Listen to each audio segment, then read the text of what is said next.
خداوند کے زندہ کلام میں سے پیدائش کی کتاب اس کا 36واں باب آیت 23 تا 43۔ اور یہ صوبل کے بیٹے ہیں، الون اور مانہت اور ایبال اور صفو اور اونام، اور سبون کے بیٹے یہ ہیں، آیا اور انا۔ یہ وہ انا ہے جسے اپنے باپ کے گدھوں کو بیابان میں چراتے وقت گرم چشمے ملے۔ اور انا کی اولاد یہ ہے، دیسون اور اوہلیبامہ بنت انا۔ اور دیسون کے بیٹے یہ ہیں، ہمدان اور اشبان اور یتران اور کران۔ یہ ایسر کے بیٹے ہیں، بلحان اور زوان اور اکان۔ دیسان کے بیٹے یہ ہیں، اوز اور اران۔ جو حوریوں میں سے رئیس ہوئے وہ یہ ہیں، رئیس لوتان، رئیس صوبل، رئیس سبون، رئیس انا، رئیس دیسون، رئیس ایسر، رئیس دیسان۔ یہ ان حوریوں کے رئیس ہیں جو ملک شعر میں تھے۔ یہی وہ بادشاہ ہیں جو ملک ادوم پر بیشتر اس سے کہ اسرائیل کا کوئی بادشاہ ہو مسلط تھے۔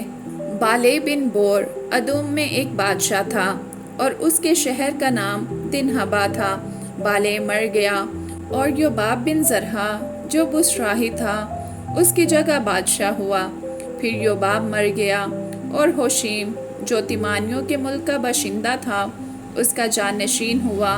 اور ہوشیم مر گیا، اور حدد بن بدد جس نے موآب کے میدان میں مدیانیوں کو مارا اس کا جانشین ہوا، اور اس کے شہر کا نام اویت تھا۔ اور حدد مر گیا، اور شملہ جو مشرکہ کا تھا اس کا جانشین ہوا، اور شملہ مر گیا، اور سول اس کا جانشین ہوا۔